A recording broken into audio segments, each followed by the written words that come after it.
नमस्कार, स्वागत है आप सभी का आपके अपने YouTube चैनल बीपीएससी प्लस पे। दोस्तों, इस वीडियो में हम लोग समझेंगे कि बीपीएससी के द्वारा जो मुख्य परीक्षा का आयोजन किया जाना है या भविष्य में किया जाएगा, जो भी एग्जाम होंगे 68वीं का मेंस या फिर 69वीं या उससे आगे भी, तो उसमें किस प्रकार से जो है प्रश्न पूछे जाएंगे। तो मुख्य परीक्षा का जो नया फॉर्मेट जारी किया गया है, पहले हम लोग उसको समझेंगे और किस प्रकार से प्रश्न पूछे जाएंगे उसके बारे में भी हम लोग एनालिसिस करेंगे। प्रश्न कैसे लिखा जाना चाहिए, उसका उत्तर कैसा होना चाहिए, उसका अप्रोच जो है हम आप लोग को इस वीडियो में बताएंगे। तो आइए हम लोग शुरुआत करते हैं। सबसे पहले ये देख लेते हैं कि जो हमारा न्यू पैटर्न जारी किया गया है उसके संबंध में हम लोग ये देखेंगे कि जो पहला प्रश्न होगा, यानी जो जीएस पेपर 1 है, अभी जो हमने एक प्रश्न लिया है ये आपको इतिहास से रिलेटेड है।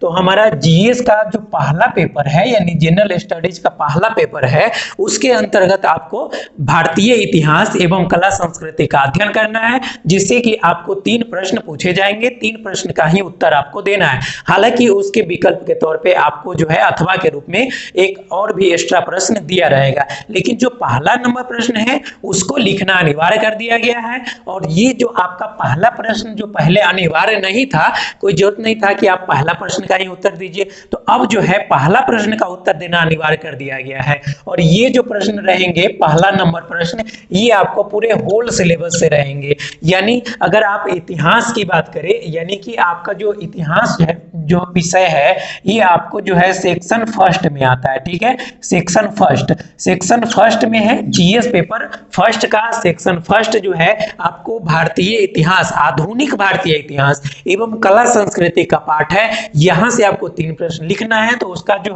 पहला प्रश्न होगा वो किस प्रकार से होगा, देखिए पहला प्रश्न चूंकि नए फॉर्मेट के अनुसार पहली बार एग्जाम हो रहा है, तो ऐसे में जो पहला प्रश्न है इसमें जो है इस प्रकार से कुछ फॉर्मेट आ सकता है। इसको हमने अपने तरफ से डिजाइन किया है कि आपका जो ये पहला प्रश्न है इसमें ए बी सी और डी करके आएगा। ठीक है, तो ए बी सी डी करके आपको इसमें प्रश्न दिए रहेंगे और ये जो प्रश्न होंगे वो शॉर्ट टाइप रहेंगे। ठीक है, कैसा प्रश्न होगा, तो शॉर्ट टाइप होगा, यानी कि लघु उत्तरीय प्रश्न होंगे, यानी कि लगभग 9.5 10 नंबर, या फिर अगर 3 प्रश्न दिए जाते हैं तो उसी अनुपात में वो विभाजित होगा। लेकिन कुल अंक इसका भी जो है आपको पहला नंबर प्रश्न का भी आपका जो है कुल अंक जो है 38 नंबर का होगा, यानी ये भी जो है आपको 38 नंबर के प्रश्न पूछे जाएंगे। देखिए पहले क्या होता था कि बीपीएससी सीधा प्रश्न पूछ लेता था कि पाल कला की प्रमुख विशेषताओं की विवेचना कीजिए। तो जो पाल कला है इसके प्रमुख विशेषता पूछेगा, यानी संपूर्ण पाल कला के बारे में इसमें आपको लिखना पड़ता था। और ये जो प्रश्न होते थे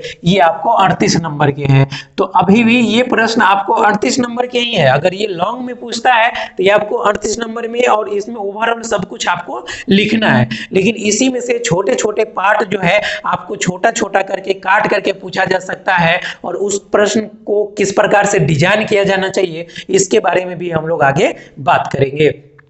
तो दोस्तों, हमारे चैनल पर यदि आप नए हैं तो चैनल को सब्सक्राइब कर लीजिए, क्योंकि आपको लगातार वीडियो जो है अपलोड किया जाएगा। और अभी तक जो है हमारे चैनल पे जो है आपको फ्री में जो भी वीडियो अपलोड किया जा रहा था, आगे भी फ्री में ही आपको वीडियो अपलोड किया जाएगा। कोई पैसा देने की जरूरत नहीं है। जिनके पास पैसा नहीं है वो भी आप जो है इस वीडियो के माध्यम से ही आप जो है इतना कर लेंगे कि एग्जाम में आप अच्छे तरीके से आंसर लिख सकेंगे। हालांकि मेरा एक आंसर राइटिंग प्रोग्राम भी चलेगा जिसमें आप लोग को हम पूरी तरीके से गाइड करेंगे। तो देखिए सबसे पहला प्रश्न आपका यही है, पहला टॉपिक। तो पहला टॉपिक ही हम ले लेते हैं। तो पहला टॉपिक जो है आपको कला से संबंधित है। ठीक है, इसमें जो है आधुनिक भारतीय इतिहास एवं कला संस्कृति के अंतर्गत कला का जो टॉपिक है वहां से एक प्रश्न जो है निश्चित तौर पे आएंगे। तो पिछली बार जो है मौर्य कला के संबंध में प्रश्न पूछ दिया गया था, तो अब जो है संभावना बनता है कि आपका जो क्वेश्चन बनेगा वो या तो पाल कला का होगा या फिर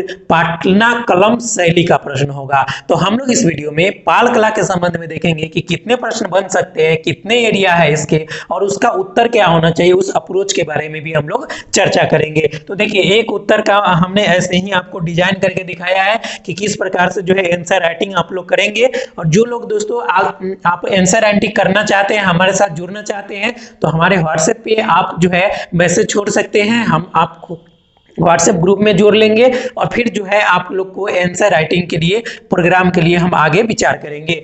तो आप जो है इस नंबर पे, इस जो नंबर लिखा गया है 8789702279, इस पे आप व्हाट्सएप मैसेज भेज सकते हैं। अपना नाम लिखिएगा, अपना नाम लिख दीजिएगा और आप कहां से हैं उस जिले का नाम लिख दीजिएगा। ठीक है, मैं आप लोग को व्हाट्सएप ग्रुप में जोड़ दूंगा। तो चलिए आगे बढ़ते हैं। देखिए, यदि आपसे पूछा जाता है कि पाल कला की प्रमुख विशेषताओं की विवेचना करें, तो इसमें जो है आप कैसे उत्तर लिखिएगा। तो इसमें आपको क्या करना है कि पाल कला का जो विभाजन किया गया है, यानी पाल कला में आप पालकालीन स्थापत्य कला को भी लिखेंगे, पालकालीन मूर्ति कला को लिखेंगे, फिर जो है आप मरीन मूर्ति कला को लिखेंगे, पालकालीन चित्रकला को लिखेंगे और पालकालीन भित्ति चित्र को लिखेंगे। यानी ओवरऑल जो है ये लॉन्ग प्रश्न इस प्रकार से बन सकता है कि पाल कला की प्रमुख विशेषताओं की विवेचना करें। यदि हम शॉर्ट क्वेश्चन की बात करें, जो कि पहली बार जो है अब एग्जाम होना है और उसमें शॉर्ट क्वेश्चन आया जो कि लिखना आपको अनिवार्य है, तो निश्चित तौर पे कला का भी एक प्रश्न जो है छोटा प्रश्न उसमें आ सकता है। ठीक है, तो देखिए प्रश्न अगर ऐसा आता है कि पालकालीन स्थापत्य कला की मुख्य विशेषताओं की विवेचना कीजिए या वर्णन कीजिए, विश्लेषण करिए, जिस प्रकार से भी प्रश्न पूछे जा सकते हैं, तो उसमें आपको क्या करना है कि आप इसका उत्तर कैसे लिखिएगा। तो देखिए, उत्तर लिखने के लिए आपको जो कॉपी मिलेगा वो आपको कुछ इस प्रकार से कॉपी मिलेगा। ठीक है, कि इस प्रकार से इसमें जो है आपको ऐसे जो है ऐसे दिया रहेगा, बॉक्स बना करके दिया रहेगा। तो आपको क्या करना है कि इस बॉक्स के अंदर ही आंसर लिखना है, इसके बाहर आप नहीं लिखेंगे। किसी भी प्रश्न के आंसर को डिजाइन करने के लिए, यानी उत्तर को डिजाइन करने के लिए आपको क्या करना है कि इसको 3 भागों में आपको बांट करके लिखना है। जो पहला भाग होता है वो आपको परिचय का होता है, यानी जो प्रश्न है उसके संबंध में आपको जो है कुछ छोटा सा, यानी कि एक सिंपल जो है परिचय देना है। सिंपल सा एकदम परिचय दीजिए। परिचय देने के बाद जो बॉडी पार्ट होता है उसमें आप जो है उसके संबंध में जो विस्तृत जानकारी है उसको लिखिएगा और सबसे लास्ट में आप कंक्लूजन लिखिएगा।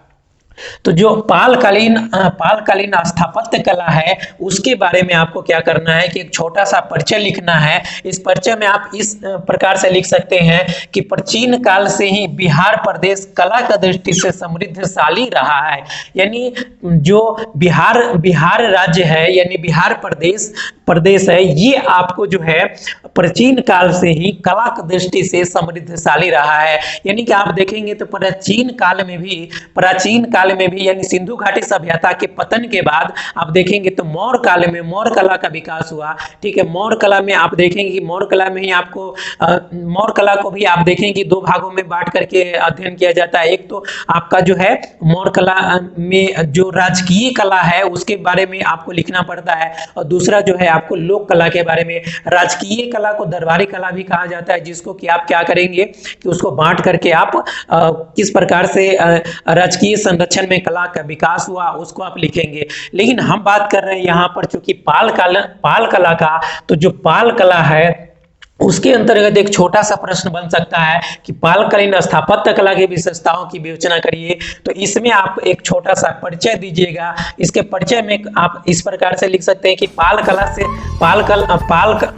कला जो है ये आपको प्राचीन काल से ही बिहार प्रदेश जो है कला की दृष्टि से समृद्धशाली रहा है। तो इसमें आप बताइए कि पाल कला का जो विकास है ये आपको बिहार तथा बंगाल के क्षेत्र में 8वीं से 11वीं सदी के मध्य में 8वीं से 11वीं सदी के मध्य में बिहार तथा बंगाल, ठीक है, बिहार तथा बंगाल के क्षेत्र में हुआ।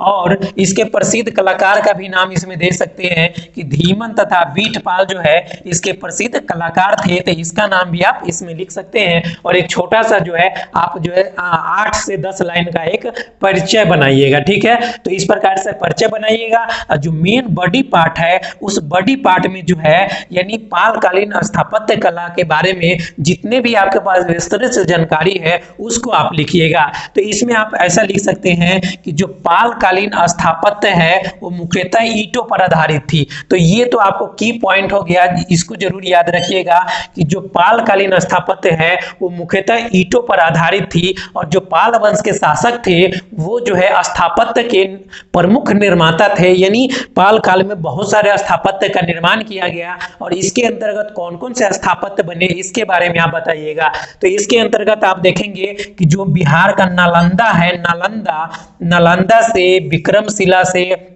ओदंतपुरी, सोमपुरी, इन सब क्षेत्रों में जो है कई सारे बौद्ध विहार एवं मठ के निर्माण करवाए गए। तो इसके बारे में बताइएगा, ठीक है, कि कौन कौन से इंपॉर्टेंट चीजों का निर्माण हुआ, ये सब चीजें आप बॉडी पार्ट में लिख सकते हैं। और इसको लिखते हुए लास्ट में जो है आप जो है एक छोटा सा कंक्लूजन यानी कि निष्कर्ष लिख दीजिएगा। और इस प्रकार से आपको पालकालीन स्थापत्य कला का संबंध में अगर प्रश्न पूछा जाता है तो ये जो है आपका एक सही उत्तर हो जाएगा।